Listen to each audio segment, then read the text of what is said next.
Hi friends, welcome to Venilla channel. நம்ம என்ன பார்க்குறோம் அப்படின்னா பிஸ்கெட் ரெசிபி. அதுக்கு பார்த்தீங்கன்னா 110 கிராம் அளவுக்கு வந்து நான் பட்டர் எடுத்திருக்கேன். ரூம் டெம்பரேச்சர் வந்ததுக்கப்புறம் ஒரு 60 கிராம் அளவுக்கு பொடி பண்ண சக்கரை எடுத்து நல்லா மிக்ஸ் பண்ணிக்க இந்த மாதிரி வச்சுக்கோங்க.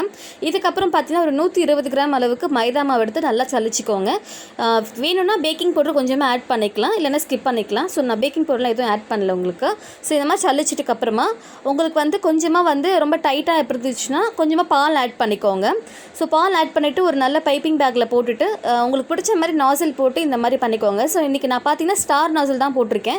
ஸோ பைப்டு பிஸ்கெட் சொல்லுவாங்க, நீங்கள் பேக்கரி கடைலாம் போய் பார்த்தீங்கன்னா வந்து இது வந்து பைப்டு பிஸ்கெட் சொல்லுவாங்க. ஸோ நம்மளுக்கு என்ன டிசைன் தேவை நம்ம அது மாதிரி போட்டுக்கலாம். ஸோ நான் இன்றைக்கி வந்து ஸ்டார் நாசில் எடுத்து இந்த மாதிரி டிசைன் போட்டிருக்கேன். ஸோ பிஸ்கெட் பேக் பண்ணுறதுக்கு பார்த்தீங்கன்னா வந்து ஒரு 20 மினிட்ஸ் ஆகும். ஸோ 20 மினிட்ஸ்க்குள்ளே கூட பேக் ஆகலாம். ஒரு அடுப்பு தீ பொறுத்து தான் வந்து நமக்கு பேக் ஆகிறது இருக்குது. ஸோ இந்த மாதிரி வந்து போட்டுட்டு நம்ம குக்கரில் வந்து பேக் பண்ணி எடுத்துக்கலாம். கரெக்டாக 20 மினிட்ஸில் எனக்கு பேக் ஆகிடுச்சு. இந்த மாதிரி மாவு இருக்கும், டைட்டாக இருக்கும், கொஞ்சம் பால் ஆட் பண்ணிக்கோங்க. ஸோ பிஸ்கெட் வந்து பேக் ஆகிடுச்சு பாருங்கள். ஸோ செம்ம சூப்பராக இருக்குது, டேஸ்ட் வந்து வேறு லெவலில் இருக்குது. நம்ம பைப்படு பிஸ்கெட் மாதிரி நம்ம பேக்கரிலாம் போய் வாங்கினா உங்களுக்கு தெரியும்.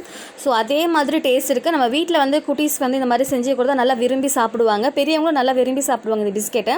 இந்த பிஸ்கெட் நீங்கள் ட்ரை பண்ணி பாருங்கள். இந்த வீடியோ பிடிச்சிருந்தா லைக் பண்ணுங்கள், கமெண்ட் பண்ணுங்கள், ஷேர் பண்ணுங்கள், மறக்காமல் சப்ஸ்கிரைப் பண்ணிட்டு பெல் ஐக்கன் கிளிக் பண்ணுங்கள். தேங்க்ஸ் ஃபார் வாட்சிங்.